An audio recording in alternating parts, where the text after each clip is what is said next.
저희가 7년 전에 백인에게 묻다 이런 서베이를 했었어요. 예, 그리고 이제 7년이 지나서 여러분들이 워낙 피드백에 지금 되게 관심이 많아서 저희가 또 200명을 대상으로 서베이를 했어요. 그랬더니 전혀 또 새로운 결과가 나와서 또 그걸 나름 저희가 분석을 하고 있습니다. 그래서 아마 요거는 1월 달에, 그죠? 1월 달에 일단은 먼저 HR 분들을 대상으로 하는 프리뷰에서 한번 좀 종합적으로 피드백에 대한 종합편을 저희가 한번 기획을 하고 있고요. 예, 그리고 이제 그 이후에 또 우리 이 코디웹을 통해서 또 관련된 논문 찾아서 한번 또 저희가 릴리즈 한번 해보도록 하겠습니다. 그래서 정말 우리가 이번에 피드백을 아주 뿌리를 뽑아보자 라고 하는 마음으로 저희가 지금 지속하고 있고요. 그런 면에서 또 여러분들 관심 많이 가져주셔서 또 저희도 열심히 할 그런 또 동기부여가 되고 하네요. 네. 현장에서 이제 신청하실 적에 피드백에 대해서 이제 아무래도 환경이 바뀌다 보니까 특히 이제 하이브리드 그 근무 환경도 있고 하다 보니까 어떻게 성과 관리해야 되지? 그리고 성과 관리하는 데 있어서 피드백을 어떻게 주지라고 하는 이 부분에서 관심이 많고 그래서 적용 사례나 기업 사례들에 대한 기대를 하고 계신 것 같아요. 그리고 이제 또 피드백에 대해서 어느 정도 적용하시다 보면 이게 단순히 스킬의 이슈가 아니라 좀 문화적으로 형성이 돼야 되는구나라고 하는 것을 또 깨닫고 계신 HR 분들도 계신 것 같고 또 실질적으로 리더 입장에서는 사실 피드백을 많이 하라고 하는데 현업에서 되게 바쁘기도 하고 그래서 사실 시간 내기가 그렇게 쉽지 않다. 그래서 부담스럽다. 그리고 특히 뭔가 개선해야 될 점에 대해서 이야기할 적에는 사실 리더들도 요새 되게 겁나잖아요. 상처 안 받게 좀 나이스하게 하고 싶은데 그게 너무 어렵다라고 하는 그러한 궁금증을 담아주셨어요. 사실 이제 이 부분은 저희가 지난달 프리뷰에서 피드백, 나이스한 지적질 과연 가능한가 라고 하는 주제로 저희가 진행을 했었고 그 부분을 제가 오늘도 조금 2개 한 장표 갖고 왔고요.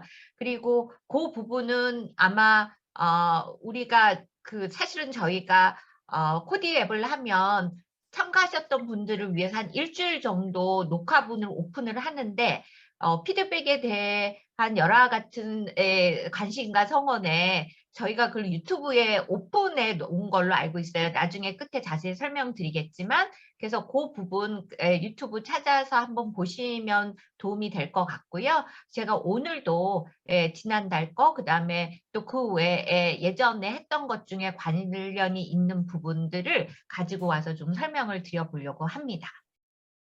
네, 일단 여러분들 조직에서 평균적으로 리더와 구성원들 간의 피드백 대화는 한 몇 번 정도 진행하고 있나요? 네, 결과 공유되었습니다. 네, 여기 보면은 지금 가장 많이 언급된 것이 월 1회, 분기 1회, 그리고 연 1회도 20%, 격주 1회, 격주 1회도 꽤 있네요. 20%, 주 1회는 네, 한 분 계셨어요. 자, 그렇다면 피드백 대화는 많으면 많을수록 좋다. 일까요? Yes, no. 그리고 채팅창은 되죠? 네. 예. yes라고 하신 분은 왜 yes인지, no라고 하신 분은 왜 no인지 적어주신다면.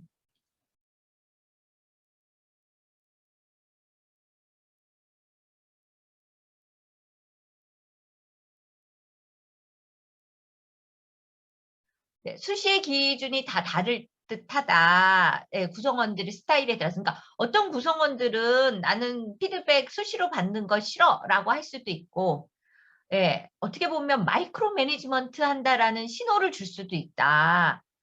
예. 그리고 너무 많은 잦은 피드백은 피로도가 쌓여 집중도가 떨어진다.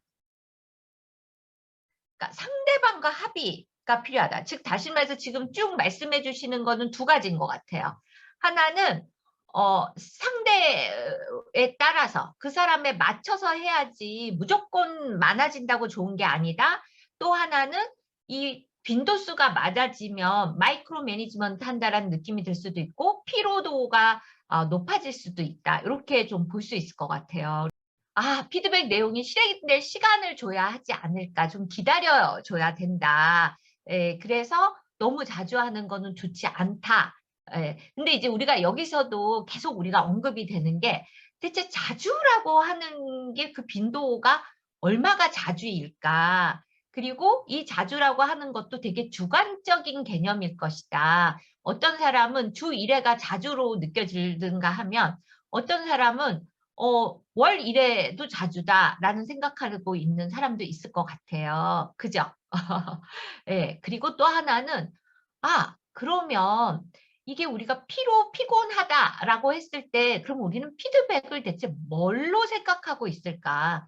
피드백이라고 하는 이 부분에 대해서 서로의 생각이 다를 수도 있겠다는 생각도 저는 지금 막 들었습니다.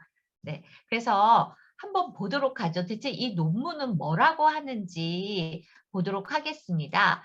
자, 요번에 코칭 디자인 레터의 그 큐레이팅한 논문은요. 21년도 7월 19일 날 발행이 된 논문입니다. How much feedback to employees needs? 대체 우리 직원들은 얼마나 많은 피드백을 필요로 할까라는 거예요. 그래서 이제 이 논문의 특징은 기존의 논문들은 피드백을 당신은 자주 줍니까? 자주 받습니까?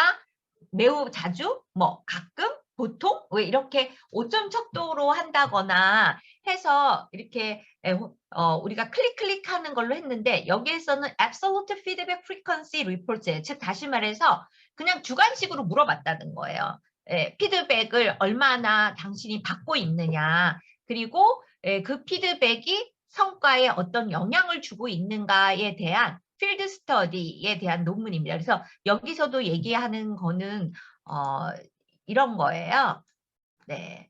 그러니까 지금까지의 그 피드백과 관련된 논문이 그 빈번한 피드백이라고 하는 개념이 되게 모호했다. 그러니까 주관식으로 묻지 않고 그냥 자주, 매우 자주, 뭐 보통, 가끔, 아주 가끔 뭐 이런 거였기 때문에 그 개념이 되게 모호했다라는 거고요.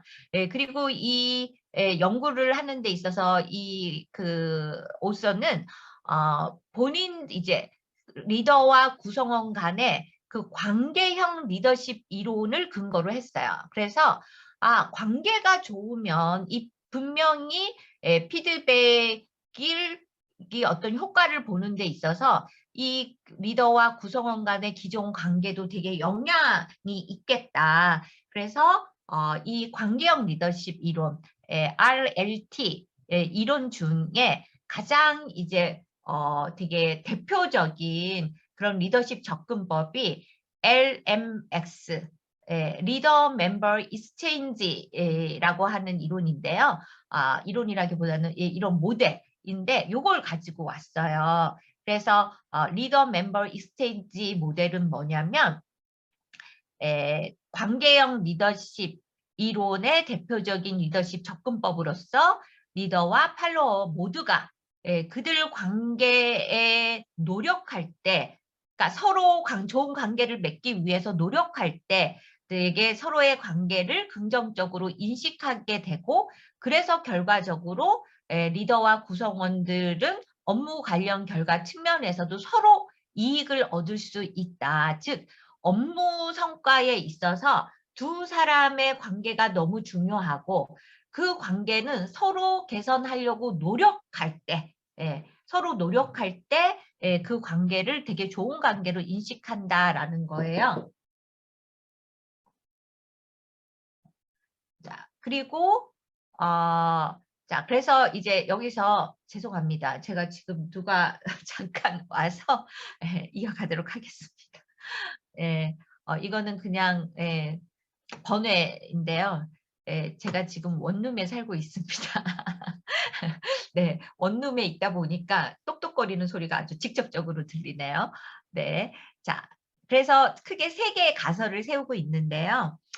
첫 번째 가설은 피드백 빈도는 이러한 리더 멤버 교환이라고 하는 모델에 긍정적인 관계가 있다. 즉 다시 말해서 피드백 빈도가 많으면 많을수록 이 리더 구성원 간의 그 익스체인지 서로의 관계 개선에 긍정적인 관계가 있다. 가설 2는 피드백 빈도는 구성원의 성과에 긍정적인 관계가 있는데, 즉 피드백의 빈도가 올라가면 올라갈수록 구성원의 성과는 올라갈 거고, 근데 그게 이제 직접적인 관계가 있을 뿐만이 아니라 무엇을 통해서 리더와 구성원 간의 어떤 관계를 통해서 매개가 된다라는 거죠. 자, 그 다음에 가설 3은 피드백 빈도는 즉 피드백이 올라가면 올라갈수록 직무 만족에 긍정적인 관계가 있을 것이다. 그리고 역시 또 이 관계도 LMX에 의해 매개된다. 그래서 그것을 통해서 즉 피드백 빈도가 올라가면 리더와 구성원들 간의 그 관계가 좋아질 거고 그로 인해서 직무 만족도도 올라갈 것이다 라는 거예요. 자, 여기까지 보면 이 가설이 뭐 색다른가요? 어떠신 것 같으세요? 네. 여러분들 어떠세요? 이 이론이 이제 이 가설이 색다르다? 저는 사실 이런 논문들 보면은 제가 솔직히 말씀드리면 이거 꼭 데이터 돌려봐야 알아. 그쵸? 이거 그냥 우리가 알 수 있는 거잖아요. 예, 근데 이제 또 여러분들이 상사분들한테 뭔가 근거를 올려야 되고 그럼 데이터 돌려야 되는 거잖아요. 예, 그래서 저는 솔직히 말씀드리면 저는 양적 연구보다는 질적 연구를 더 좋아해요. 그래서 항상 양적 연구는 so what? 예, 그래서 뭐 어떻게 하라고 라고 하는 게 있고 그거 꼭 돌려봐야 알아 뭐 이런 생각들을 많이 하기 때문에 근데 일단 우리가 실증 연구를 한다는 거는 어느 정도 연구가 된 상태에서 실질적으로 이게 현장에서 이렇게 워킹하고 있다라는 걸 좀 볼 수 있으니까 제가 또 너무 폄하하면 안 되죠. 그죠? 같이 연구하는 사람으로서. 그런 게 사실은 필요하기도 해요. 그리고 누군가를 설득하기 위해서는 이러한 데이터가 필요하기도 합니다. 자, 결과는 어떻게 됐을까요? 가설 1, 2, 3. 가, 부. 어떻게 됐을까요? 다 그렇다라고 나오지 않았을까요? 그죠? 네. 자, 그래서 우리가 보면은, 지금 보면은 이 세 개의 가설이 사실은 다 그렇다라는 거예요. 근데 이제 어떤 연구 방법을 했느냐. 그래서 이제 다양한 산업종을 가지고 왔어요. 그래서 10개 기업의 총 임직원 131명을 대상으로 했습니다. 그래서 되게 다양한 산업종을 8개 산업종을 가지고 왔고요. 이제 본인들이 발론티어 해서 참여하겠다고 하는 대상자에게 이메일 설문을 했습니다. 여기서 이제 피드백이라고 하는 것에 대한 개념을 조금 정리할 필요가 있으니까 여기서는 이제 공식, 비공식 피드백을 모두 포함하고 있다. 그리고 예를 들어 성과가 논의되는 간략한 확인은 피드백 대화로 인식된다는 점을 강조했다. 즉 다시 말해서 여기서는 모든 종류의 퍼포먼스와 관련된 이야기를 하는 대화, 짧던 길든 모든 대화를 이제 피드백 대화로 인식을 했던 거고요. 그래서 설문 내용을 보면 첫 번째는 피드백 빈도를 물었어요. 구체적으로 당신은 지난 3주 동안 몇 번의 피드백 대화를 했느냐. 근데 여기서 되게 중요한 게 있어요. 우리는 피드백을 준다라는 표현을 많이 써요. 사실은 영어 아티클에도 giving feedback이라는 표현을 많이 써요. 그런데 요새 나오는 아티클의 큰 차이는 뭐냐면 피드백 컨버세이션이라는 표현을 많이 쓰고 있어요. 피드백 컨버세이션, 즉 다시 말해서 피드백은 일방적으로 주는 것이 아니라 서로 대화를 하는 것이다 라는 거예요.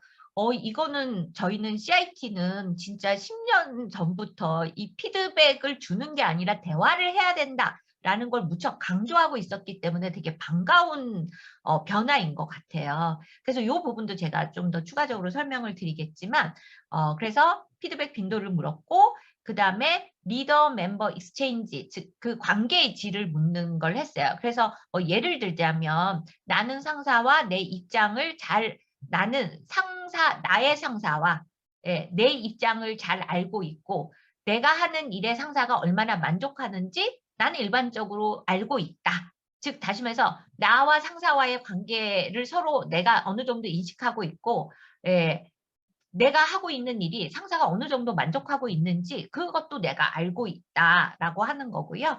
그 다음에 이제 가설에도 있었지만 업무 만족도와 업무 성과에 대한 거를 물었고 또 하나 이제 추가 정보를 했어요. 이거는 인과성 관계에 대한 검사, 즉 역인과 관계를 묻기 위해서 두 번에 걸쳐서 같은 사람들을 대상으로 서베이를 했어요. T1은 일단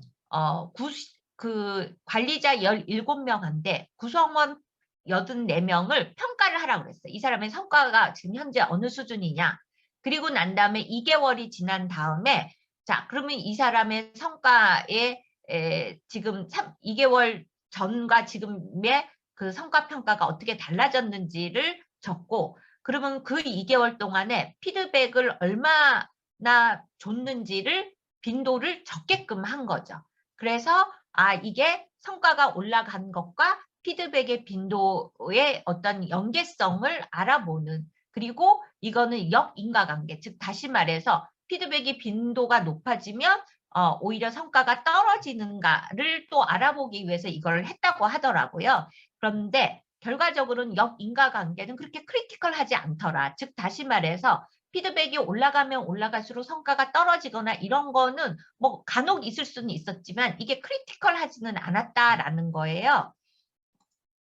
자, 그래서 연구 결과는 말씀드렸듯이 다 지지가 됐어요. 그리고 피드백 빈도는 하나하나의 어떤 아까 LMX 직무성과 직무 만족도와 양의 관계가 있었고 또 LMX는 직무성과 직무 만족도 모두 양의 상관관계가 있었다.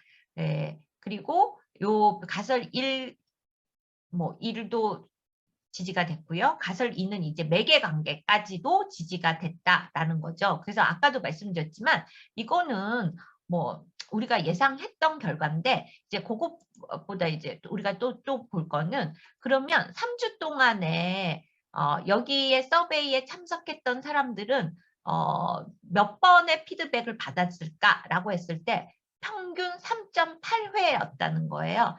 즉 주 1회 이상 피드백 대화를 했다라고 하는 거고요. 피드백 프리퀀시, 빈도와 잡 퍼포먼스, 성과의 연계성을 보면은 이건 똑같은 데이터를 가지고 다른 그 방정식을 써서 데이터를 만들어낸 거죠. 그런데 보면은 결국에는 뭐예요? 피드백 프리퀀시가 올라가면 올라갈수록 잡 퍼포먼스도 올라갔다. 즉 여기 보면은 오히려 10번, 3주에 10번 이상이 됐을 때 오히려 곡선이 조금 더 각도가 더 올라가죠. 그래서 오히려 더 올라갈수록 성과는 더 낮다라고 하는 거예요. 그래서 the more is the better가 증명이 됐다라고 이 논문은 얘기하고 있어요. 즉 다시 말해서 피드백은 많으면 많을수록 좋다라는 건데요. 결과적으로 여기서 얘기했던 거 1번 빈도가 높으면 높을수록 더 성과는 더 증가한다는 거고요. 피드백이 많을수록 상사와 직원 사이의 지각된 관계의 질은 개선이 된다. 그리고 업무 관련 결과도 긍정적으로 올라간다. 이런 결과가 나왔다. 결론적으로 피드백은 많이 하면 많이 할수록 리더와 구성원 간의 관계는 좋아지고 업무 성과도 올라간다. 즉 뭐예요? 많으면 많을수록 즉 만나는 양이 많으면 많을수록 질도 좋아진다. 뭐 이런 거겠죠? 그래서 이렇게 되기 위해서는 피드백을 관리자들을 리더들이 잘 할 수 있도록 필요한 도구. 즉 여기서 보면 우리나라에도 지금 이렇게 체킹 시스템들이 개발을 해서 이렇게 사용할 수 있도록 해주는 업체들이 이제 나타나기 시작했어요. 외국에는 사실은 더 빨리 있었죠. 제가 지금 기억이 안 나는데 제가 그거 소개한 지도 한 2년이 된 것 같아요. 외국의 그런 체크인 시스템을 개발을 해서 그거 보통 대기업들은 본인들이 자체에 개발을 하지만 그렇지 않은 경우에는 다른 시스템을 빌려서 사용해야 되는데 그러한 서비스를 우리나라에서도 이미 한 3군데 정도 지원하고 있다. 수시 피드백을 할 수 있도록 하기 위해서 자, 그다음에 구성원과의 정기적이고 비공식적인 체크인 같은 실행은 그러니까 이걸 실행해야 된다는 거예요. 자연스럽게 되는 것이 아니라 그래서 이러한 어떤 시스템, 체계를 가지고 갔을 때 빈번한 피드백을 촉진하는 데 도움이 된다. 그래서 어떤 분들은 이제 치킨이라고 하는 이 부분이 체크한다라는 느낌을 가지시는 경우들이 되게 많은 것 같아요. 그런데 여기서 체크가 아니라 체킹이에요. 즉 다시 말해서 뭐냐면 조금 더 가볍게 하라는 거예요. 가볍게. 그러니까 우리가 연말에 피드백 세션을 갖는다라고 하면 되게 헤비하잖아요. 평가에 대부분 또 어떤 조직들은 평가의 결과를 알려주면서 통보해주면서 이걸 피드백 세션이라고 하는데 그거는 정말 피드백을 하고자 하는 목적을 전혀 달성할 수 없는 거죠. 그래서 여기서는 수시로 가볍게 근데 여기서 되게 중요한 게 있어요. 정기적으로. 그래서 우리는 자칫 잘못하면 정기적으로 가져가는 건 되게 공식적이다라는 생각을 가지는데요. 여기서 공식적이다라고 하는 거는 조금 더 뭔가 평가의 어떤 결과나 이런 것들과 좀 결부시켜서 어떻게 보면 어떤 성과 관리 시스템에서의 우리가 조금 더 이렇게 픽스 시켜가지고 가져가는 그런 걸 얘기를 하는 거이고 우리가 보통 비공식적이라고 하면은 그냥 생각날 때마다라고 생각을 하는데요. 그렇지 않다라는 거예요. 비공식적이지만 되게 정기적으로 가져가는 것이 도움이 되는 거고 그렇게 하기 위해서는 피드백을 주는 연습을 할 수 있는 교육 과정이 병행돼야 된다라는 게 이 연구에서 추천을 하고 있고요. 그 다음에 상사 구성원 간의 관계의 질은 피드백 빈도와 업무 성과 관계에 주목할 만한 변수이다. 즉 리더와 구성원도 인간이기 때문에 사람이기 때문에 이 관계라고 하는 것을 무시할 수 없다라는 거죠. 그래서 우리가 요새 뭐 트러스트나 이런 부분도 얘기하는데 그래서 이러한 부분에 대해서도 우리가 생각해 봐야 된다라는 거예요. 자, 그렇다면 많은 분들이 그러시겠죠. 그러면 피드백을 많이 해야 된다는 거야? 말아야 된다는 거야? 실질적으로 우리 참가하신 분들은 피드백 빈도 많이 하면 안 좋다라는 노가 더 많았는데 이거 어떻게 된 거야? 저는 정답은 없다고 생각해요. 예. 그래서 저희가 앞에서 우리가 다뤘던 내용을 잠깐 가지고 왔습니다. 그래서 코칭 디자인 레터 55, 이게 그러니까 올해 1월 달에 팬데믹 상황에서의 지속적인 대화, 여기서의 지속적인 대화, 피드백 대화를 많이 얘기를 했었고요. 진짜 효과가 있느냐라고 했을 때 초록색이 오히려 재택근무를 80% 이상 하는 구성원이었을 때 그럴 경우에는 그야말로 일주일에 여러 번 피드백 대화를 가졌을 때 몰입도가 올라간다라고 하는 부분이에요. 자, 그 다음에, 근데 전반적으로 보면 모든 이 직선이 다 오른쪽에 올라가 있죠. 즉, 정도의 차이는 있지만, 즉, 여기 보면은 요 회색은 워크 리모트리, 즉, 재택근무를 10% 미만하는 집단이에요. 그럼에도 불구하고 여기 보면은 a few times per week를 봤을 때 자주 피드백 대화를 갖는 게 몰입도에 긍정적인 효과가 있다라는 거죠. 그래서 여기 보면은 재택근무를 하던 아니던 구성원들한테 피드백 대화를 하는 것은 업무 몰입도를 높인다라는 결과가 나온 거죠. 자, 그래서 그때 제가 얘기했던 거는 그러한 대화를 해야 되는데 피드백 대화는 일방적으로 지적질하는 것이 아니다.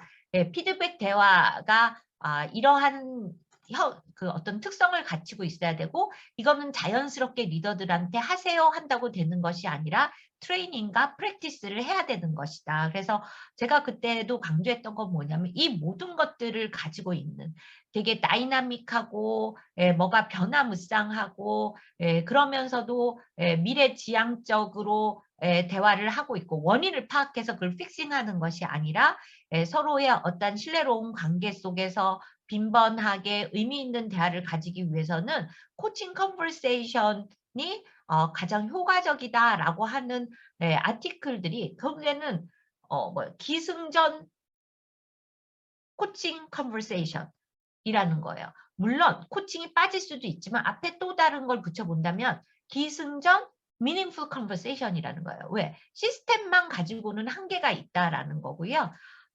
저희가 이제 바로 직전에 코칭 디자인 레터 지난달에 그 지적질, 리더의 로망 지적질, 과연 효과가 있는가라고 하는 주제로 했었는데 거기서는 뭐예요? 피드백의 목적이 뭐냐는 거죠. 피드백 목적은 주는 것이 아니라 피드백을 받는 사람이 그것을 수용해서 행동의 변화를 일으켜서 결과적으로는 성과에 영향을 주는 것까지를 얘기하는 거잖아요. 근데 여기에 이슈가 있다는 거예요. 자, 파란색은 긍정적인 피드백이고 빨간색은 우리가 얘기하는 부정적인 피드백이에요. 그래서 그 피드백의 정확도를 생각했을 때 제공한 사람은 긍정적이든 부정적이든 정확하다고 생각해요. 그런데 받는 사람은 긍정적인 피드백일 경우에는 리더가 피드백을 정확하게 줬어 라고 생각하지만 부정적인 피드백일 적에는 그 정확도가 뚝 떨어지는 거죠. 그리고 피드백을 주는 사람의 자질도 제공자 입장에서는 괜찮다고 생각해요. 긍정적, 부정적 피드백 다. 그런데 받는 사람 입장에서는 긍정적인 피드백을 본인이 받을 때의 자질이 괜찮다고 생각해요. 근데 부정적인 피드백을 받을 때는 뚝 떨어져요. 자, 그 다음에 내부 기인 비율이에요. 즉 다시 말해서 이 원인이 어디에 있었는가라는 거예요. 나한테 그러니까 그 피드백 받는 사람한테 그 원인이 있었다 차이가 별로 없죠. 피드백을 주는 사람 입장에서는 긍정적인 피드백이든 부정적인 피드백이든 다 거의 같았어요. 그런데 받는 사람 입장에서는 긍정적인 피드백일 적에는 그 원인이 내가 잘해서 긍정적인 피드백 받는 거야 라고 생각하지만 부정적인 피드백을 받을 적에는 그 원인이 자기한테 있다고 생각하는 거 아니죠. 다른 사람한테 있다고 생각하는 거죠. 이거를 우리가 귀인 이론이라고 하잖아요. 저희 CIT에서는 이 부분을 인간을 이해하는 데 있어서 되게 중요한 이론으로 보고 있는데 이거 고급진 단어로 뭐라 그래요? 사자성어? 사자성어? 쳐주시죠? 뭐라 그러죠? 긴 이론, 고급진 사자성어, 내로남불이잖아요. 모든 인간은 내로남불을 할 수밖에 없다는 거예요. 왜? 우리 눈을 뜨면 자기 자신을 못 본다는 거죠. 그래서 이러한 것 때문에 피드백이 즉 우리가 얘기하는 부정적인 피드백은 효과가 있기가 거의 불가능하다라는 거예요.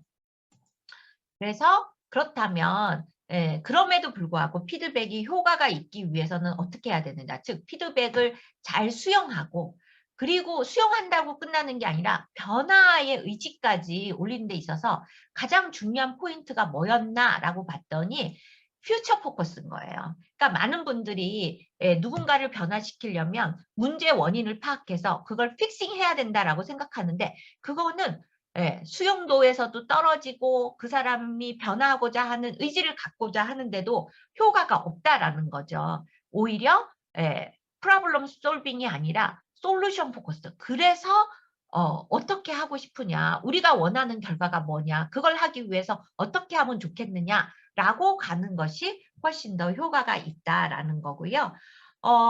또 하나 이제 우리가 앞에 큐레이팅 했던 논문이랑 조금 또 다른 결을 가지고 가는 거는 국내 논문인데요.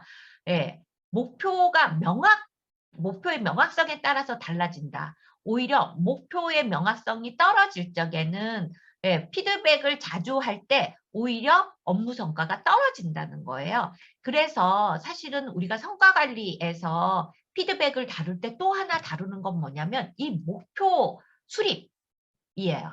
그러니까 목표 수립을 옛날에는 컨트롤 C, 컨트롤 V 하는 게 많았죠. 근데 진짜 목표를 얼마나 조직에서도 구성원들이 자신들의 목표를 얼마나 절절하게 정말 그 뭘까요? 애정을 담아서 목표를 수립하게끔 할 거냐. 이 부분이 또 되게 중요한 이슈로 대두가 되고 있는 거죠. 그게 동기부여랑도 직결되고 있죠. 그래서 제가 이렇게 쭉 설명드린 거는 더 많으면 많을수록 정말 좋은가. 그렇다고 얘기하는 사람도 있고 그렇지 않다고 얘기하는 사람도 있다. 근데 그러면 우리가 피드백을 해야 돼? 말아야 돼? 우리가 수시 피드백 한다고 하는데 이거 해야 돼? 말아야 돼? 우리가 그걸 보자는 것이 아니라 왜 조직에서 자꾸 피드백이 뜨거운 감자가 되고 있느냐라는 거예요. 저는 첫 번째는 새로운 환경이라는 거예요. 즉 우리가 모건 스탠리에서 조사를 했지만 22년 내년에도 코로나가 끝나더라도 글로벌 기업의 70%는 하이브리드, 즉 재택과 출근을 같이 혼합해서 사용할 것이다. 저희 CIT만 하더라도요. 저희도 지금 주 3일 출근하고 있습니다. 아직까지도. 이 일은 재택을 하고 있어요. 아마 코로나가 완전히 사라져도 왜 이거의 혜택을 느끼잖아요. 저도 느끼고 있는데 저희 직원들이라고 못 느끼겠어요? 그렇기 때문에 중요한 거는 재택을 하느냐 마느냐가 중요한 게 아니라 그게 얼마나 혜택이 동기부여가 되고 그것이 성과로 얼마나 연결되느냐 이 부분이 더 중요하니까 결국에는 이것이 지속될 건데 리더들 입장에서는 눈에 보이지 않는데 어떻게 이것을 관리라고 하는 걸 할 수 있을까라고 하는 불안이 있는 거죠. 구성원들 입장에서는 내가 이렇게 눈에 보이지 않는 곳에서 열심히 하고 있는데 우리 리더는 과연 내가 열심히 한다는 거 이걸 어떻게 평가하지? 라고 하는 상호 간의 불안이 있다라는 거예요. 그러다 보니까 결국에는 조금 더 자주 뭔가를 해야 되겠다라고 하는 부분이 있지 않을까. 그리고 MZ세대들이 진짜 그들한테 되게 중요한 거 요새 그들을 어떻게 동기부여시킬 건가. 결국에는 그들은 성장. 왜? 세상이 너무나 변하기 때문에 내가 성장하지 않으면 3년 뒤에도 생존하기 어려워. 라고 하는 불안이 있기 때문에 성장이 그들한테 너무 중요하다는 거예요. 그런데 이렇게 급변하고 바쁜 상황에서 그럼 이 성장은 엑스트라가 아니라는 거죠. 결국에 MZ세대들을 동기부여하는 거. 가장 큰 동기부여가 뭐라 그랬어요? 뭐죠? 다니엘 핑크가 얘기했잖아요. Making a progress라고 그랬어요. 그러니까 무엇을 하든지 뭔가 조금씩 나아질 때 사람들은 그걸 통해서 동기부여가 된다라는 이야기를 했습니다. 즉 MZ세대들이 를 동기부여하는 거는 나가서 워라밸을 하고 나가서 뭔가 취미 생활을 하고 그것도 좋겠지만 우리가 착각할 수도 있어요. 모든 MZ세대들이 그럴 것 아니라라는 거예요. 인간은 기본적으로 본인이 하는 일에서 스몰 윈, 뭔가 성공의 경험을 할 때 엄청난 동기부여를 한다는 거죠. 가장 많은 시간을 투자하는 이 직장에서 본인이 일을 하면서 거기서 뭔가 성장하고 뭔가 성과를 낼 때 가장 큰 동기부여를 얻을 수 있다라는 부분, 즉 성과와 이 성장을 분리시키지 말라라는 거예요. 그런 부분에서 그러면 making a progress, 내가 뭔가 프로그레스를 하고 있다는 걸 어떻게 알고 있느냐? 리더가 얘기를 해줘야 된다라는 거예요. 저도 직원들이랑 하면 저는 너무 잘하고 있다고 생각하는데 본인 스스로 잘하고 있나? 이런 의구심을 가져요. 그럴 때 리더가 요런 것들 잘하고 있다. 넥스트 성장을 위해서는 요거 부분에 신경을 쓰면 좋겠다라고 했을 때 그 부분이 그들을 동기부여시키고 그 다음에 변화의 의지를 만들어낸다는 거죠. 또 하나는 비즈니스 환경이 급변하고 있다. 그야말로 북화라는 거예요. 이 코로나로 인해서 이게 더 강화됐고 그래서 전통적인 성과 관리, 즉 연간 행사, 평가 중심의 전통적인 성과 관리에는 누구나 다 지금 의구심을 가지고 있다. 전통적인 성과 관리가 비효율적이고 비효과적이다라는 것을 이미 느끼고 있어요. 그런데 어떻게 바뀌어야 할까? 이 성과관리 시스템을 바꾼다는 건 어마어마한 거죠. 왜냐하면 인사관리랑 같이 갈 수밖에 없기 때문에 그렇다면 이 어마어마한 것을 어떻게 바꿀 수 있을까? 조금 더 소프트하게 바꿀 수 있는 부분이 뭐가 있을까라고 하는 고민을 할 수밖에 없잖아요. 지금 우리가 여기에 참여하신 분들도 상시 성과 관리 우리 내년부터 한다. 근데 여러분들이 착각하시는 분들이 되게 많이 계세요. 상시 성과 관리를 상시 성과 평가로 생각하시는 분들이 계세요. 평가는 성과 관리의 한 파트이지 상시 성과 관리 이퀄 상시 성과 평가는 아니다. 그러니까 대부분 보면은 평가는 연말에 종합적으로 해요. 그런데 중간중간에 상시적으로 성과 관리한다는 건 뭐예요? 평가가 목적이 아니라 상시 성과 관리하는 목적이 뭐예요? 성과를 잘 내게끔 하기 위해서 하는 거잖아요. 그렇게 수시로 뭔가 왜? 서로가 다 불안해요. 불안해. 눈에서 멀어지면 더 불안한 거죠. 그다음에 이 대화의 간격이 멀어지면 더 불안한 거예요. 뭘 하는지를 모르니까. 그리고 구성원들도 리더가 뭘 기대하는지를 모르기 때문에.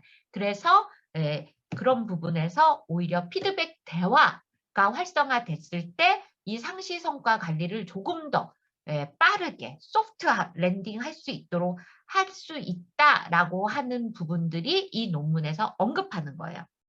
그래서 우리가 피드백 대화를 통해서 오히려 이러한 전통적인 성과 관리에서 상시 성과 관리로 가는 데 있어서 되게 중요한 하나의 뭐랄까요? 매개체? 디딤돌이 될 것이다라는 게 이 논문이 얘기하는 거고요.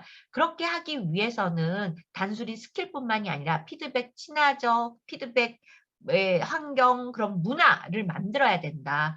그러면 피드백 친화적인 문화를 만들고 긍정적인 피드백 환경을 만든다라는 건 뭘 의미하느냐. 피드백이 일방향으로 주는 것이 아니라 양방향으로 정보 교환하는 거다. 즉 피드백이라고 하는 게 일방적인 것이 아니라, 그래서 여러분들도 이미 아시고 계시겠지만 마이크로소프트에서는 아예 피드백이라는 단어를 쓰지 말라고 그런다잖아요. 퍼스펙티브, 관점을 공유하는 것이다 라고 할 정도로 사실은 이거는 해외나 우리나라나 거의 비슷한 것 같아요. 그래서 피드백이라고 하는 건 양방향 정보 교환이다.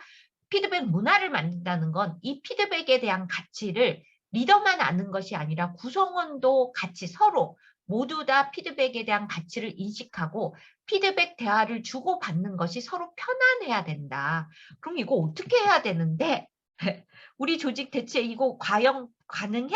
라고 생각하시는 분들이 있어요. 그래서 제가 이제 쭉 제 경험에 의해서 또 프로젝트 하면서 또 논문을 보면서 제가 좀 정리를 해보면 간단해요. 일단은 출발점이 같아야 된다는 거예요. 왜냐하면 피드백에 대한 오해가 너무 많고 피드백을 주관적으로 해석하거나 이미 선입견을 갖고 있는 사람들이 되게 많다는 거예요. 그래서 피드백은 일방적으로 주는 것이 아니라 서로의 관점을 공유하는 것이다. 피드백 컨버세이션이다라고 하는 거. 그다음에 평가의 관점이 아니라 개발의 관점에서 주는 것이다. 물론 평가는 해야 돼요, 리더가. 근데 매 순간 하는 거 아니잖아요. 그래서 평가의 관점이 아니라 개발의 관점에서 과거 중심, 원인을 캐내가지고 그걸 픽싱하는 게 아니라 미래 지향적으로 해결 중심적으로 해서 프로블럼 솔빙이 아니라 솔루션 포커스드로 가야 되는 것이다. 이게 좀 출발점, 둘이 같이 서 있어야 된다는 거죠. 그래야 이게 워킹할 것이다. 그 다음은 뭘까라고 슬라이드 쇼가 바뀌었는데요. 중요한 거는 그럼 피드백의 양과 질이라는 거예요. 아까 거기서는 서베이를 했더니 3주에 3.8회가 나왔다는 거예요. 근데 그게 모든 조직에 맞는 건 아니에요. 그리고 대체 이 3.8회의 카운팅한 피드백이 뭔지도 사람마다 되게 다른 거잖아요. 그래서 저는 이 사실은 질을 높이려면 양을 일단 많이 해야 되는데, 그런데 최악의 상황에서의 양만 높이면 더 질도 떨어지는 거죠. 그래서 저는 이거는 조직마다, 조직 문화에 따라서 또 지금 현재 가지고 있는 성과 관리 시스템에 따라서 양을 조절해야 되고, 이 양을 할 적에 반드시 하세요로 끝나서는 안 된다. 아까도 얘기했지만 실질적으로 프랙티스 할 수 있는 그러한 인텐시브한 정말 시기에 딱 맞는 그러한 교육이 같이 병행돼야 된다. 그래서 저희 같은 경우에는 가장 우리나라의 기업들은 그래도 분기에 한 번씩은 이제는 면담을 하라고 해요. 성과 관리 중에 분기에 한 번은 면담을 하라고 하고 있고 마지막에는 꼭 면담을 하라고 하죠. 그래서 저희가 이제 얘기하는 거는 고 타임 미리 하실 필요도 없다. 그리고 한 번에 교육 8시간 하는 것보다 3시간씩 나눠서 하시는 게 좋다. 그래서 사람이 요새 너무 급변하고 습득해야 될 양이 많아서 잊어버리는 그 속도가 너무 빠른 거죠. 그래서 예를 들어서 우리가 그 conversation, 면담 하는 주에 한 1주 전이나 2주 전에 교육을 하는 거예요. 짧게. 그리고 요게 목표 수립 면담이면 그 앞에 그것에 정말 써먹을 수 있는 그러한 코칭 대화에서 써먹을 수 있는 질문 플로어들을 주고 또 이걸 효과적으로 할 수 있는 팁들을 그야말로 오리엔테이션 수준의 교육을 바로 앞에 진행을 하는 거죠. 그래서 요거를 분기에 사회를 하면 즉 기존의 시스템을 활용하시는 게 되게 좋고요. 그래서 강조하는 건 뭐냐면 regular, frequent, continuous, quality, meaningful conversation을 가져가도록 하는 것이 이 피드백 문화를 만드는 데 있어서 더 중요하다. 그러니까 제가 어떤 기업은 그야말로 체크인 시스템을 가져가는데 글쎄 격주에 한 번씩 가져간다는 거예요. 근데 들여다보면 그야말로 리더들이 이 눈에 안 보이니까 성과 관리 못하지 않느냐. 그래서 매번 만나서 그야말로 어떻게 보면 지적질하는 그러한 시스템으로 세팅이 되는 경우도 있어요.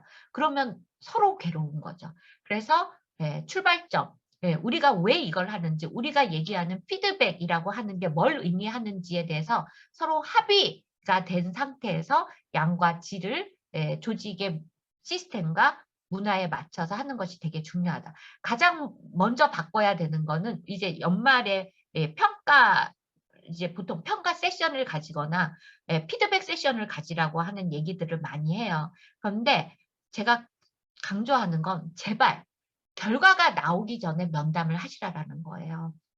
결과가 나온 다음에는 성장에 대해서 아무리 리더가 언급을 해도 구성원한테는 그야말로 S를 받지 않는 한 귀에 안 들어온다는 거죠. 왜? 우리가 레이팅을 하면 우리의 뇌는 전쟁터의 뇌가 된다 그랬잖아요. 도망가거나 싸우거나.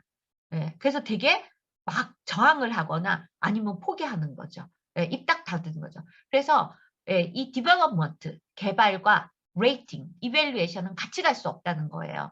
그래서 시스템적으로 평가 결과가 나온 다음에 면담이 되어 있다면 그거를 앞으로 당기라는 거죠. 면담을 해야 돼요. 왜? 리더가 다 본 건 아니잖아요.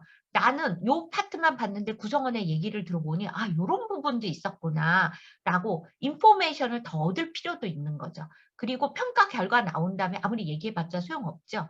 평가 결과가 나오기 전에 리더의 얘기를 충분히 들어보고 네가 원하는 성장이 이런 거라면 그렇다면 요번에는 이 부분이 부족했고 앞으로 이 부분은 조금 더 신경 써야 되겠다라고 하는 진짜 진심 어린 서로의 관점을 공유할 수 있는 기회가 되는 거죠.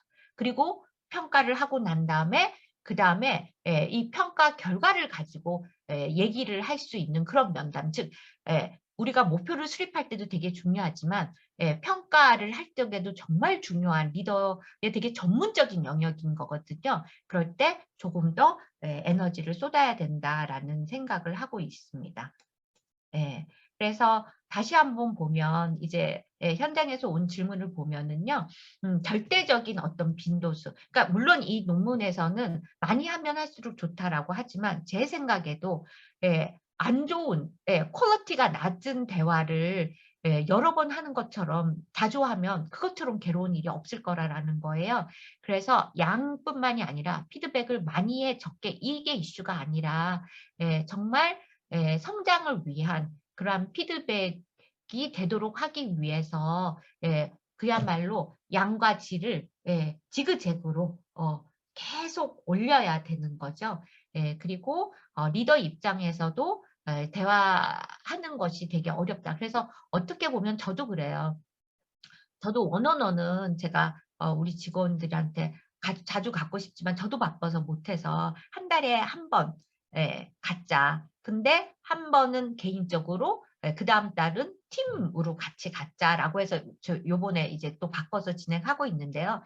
리더들 입장에서는 시간 내기가 되게 어려워요.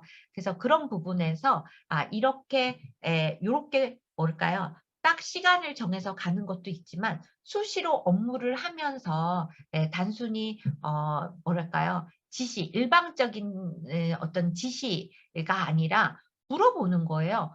뭔가 이걸 했다면 어떤 의도로 이렇게 했는지, 여기서 본인이 리포트를 작성했다면 리포트를 작성하면서 뭐에 주안점을 뒀는지, 이런 게 저는 PD 대화라고 생각해요. 왜? 보고서를 딱 받고 "이거 이렇게 해 갖고 뭐 어떡해?" 라고 하는 거는 그냥 결과만을 본 거잖아요. 그 사람의 의도를 못 본 거잖아요. 그래서 의도를 물어보고 바라보면 내가 해줄 수 있는 말이 더 많을 수도 있어요. 정말 도움이 될 수 있는 말. 그래서 그런 부분에서 인정해 주면 구성원 입장에서도 수용도가 올라가고 너가 정말 이런 걸 원했다면 내가 보기에는 이러이렇게 표현을 했다면 더 좋았겠다."라는 이야기를 해줄 수 있는 거죠.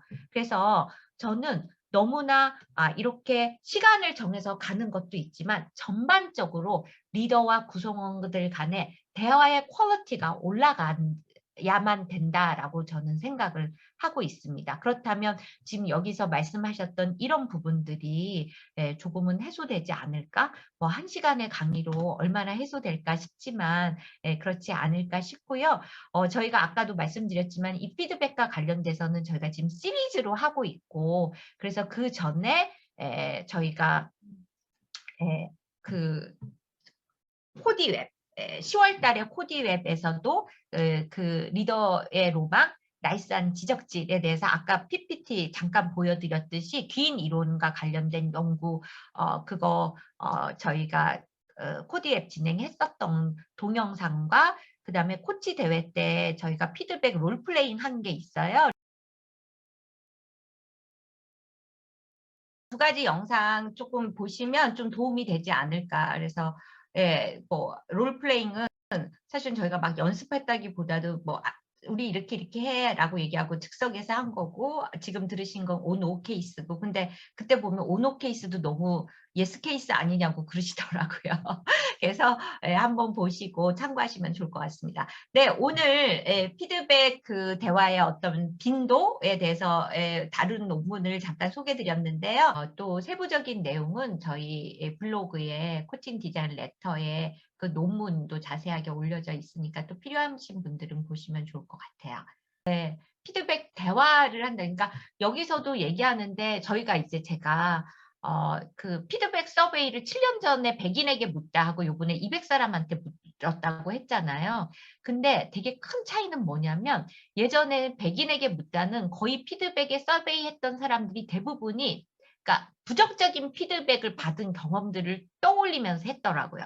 그런데 요번에는 되게 신기한 건 200인에게 물었을 때 피드백에 대해서 그냥 처음에 피드백만 물었는데 되게 긍정적인 피드백과 중립적인 피드백이 한 70-80% 나온 것 같아요. 오히려 부정적인 피드백이 한 20% 정도밖에 나오지 않았어요. 그건 뭐냐면 피드백 문화가 바뀌고 있다는 거예요, 우리나라에서도.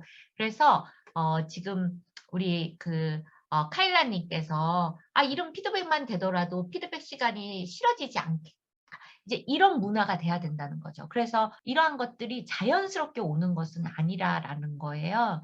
지금은 구글이나 어도비도 있지만 오히려 구성원들이 리더한테 원어원 하자고 그러고 체킹하자고 한다. 왜 그럴까요? 그게 대화를 하게 되면 나한테 도움이 되더라라는 거예요.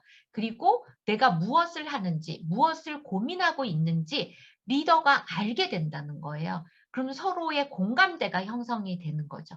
그러면 관계도 좋아질 수밖에 없다는 거죠. 그런데 전제가 있죠.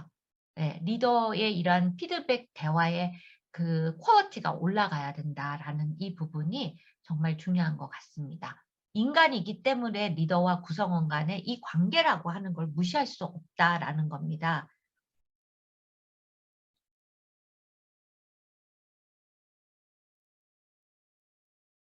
네. 왜냐하면 저는 이렇게 생각해요. 어색하다. 우리가 어색했다라는 건 뭐예요? 전제가 있다는 거예요. 많이 안 해 봤다라는 거예요. 예. 어색하다라는 거는 되게 안 해봤다라는 거죠. 이건 뭐예요? 자주 해야 되는 거예요. 이거는 왕도가 없어요. 예. 리더도 안 해봤으니까 하려니까 어색한 거죠. 그래서 이거는 왕도가 없다. 그렇다면 우리 HR들이 어떻게 해줘야 되느냐? 일단 이야기할 수 있는 기회를 만들어줘야 돼요. 그게 그래서 우리가 뭔가 그러니까 포멀하기보다는 레귤러하게 월 1회는 해보세요라고 해서 조직에서 뭐 이런 거죠. 체크인 위크를 정하는 거예요. 뭐 이 주는 팀장들이 팀원들한테 뭔가 피드백 대화를 하는 위크 기회를 주셔야 되고요. 기회를. 그냥 자연스럽게 하세요. 그러면 바쁜 일에 밀려서 못한다는 거예요. 기회를 마련해 주셔야 되고 그리고 그 기회가 왔을 때 잘하실 수 있도록 도와주셔야 되는 거죠. 그래서 지속적으로 교육과 트레이닝. 저는 교육이 이런 인지적인 어떤 변화도 중요하지만 정말 프랙티스 할 수 있는 그런 기회를 주셔야 된다라는 거고요. 또 하나는 이렇게 수시로 피드백을 하시려면 팀원이 많은 대팀제를 하시면 안 된다라는 거예요. 제가 어떤 논문에서 봤는데 왜 리더가 할애할 수 있는 시간은 제한적이잖아요. 그래서 팀원이 7명 이상인가 넘어가면 이걸 하기가 어렵다. 네네. 팀 규모도 정말 중요합니다. 그래서 제가 본 논문에서는 7명 이상이 되면 이렇게 수시로 피드백 대화를 갖기가 어렵다라고 하는 부분이에요.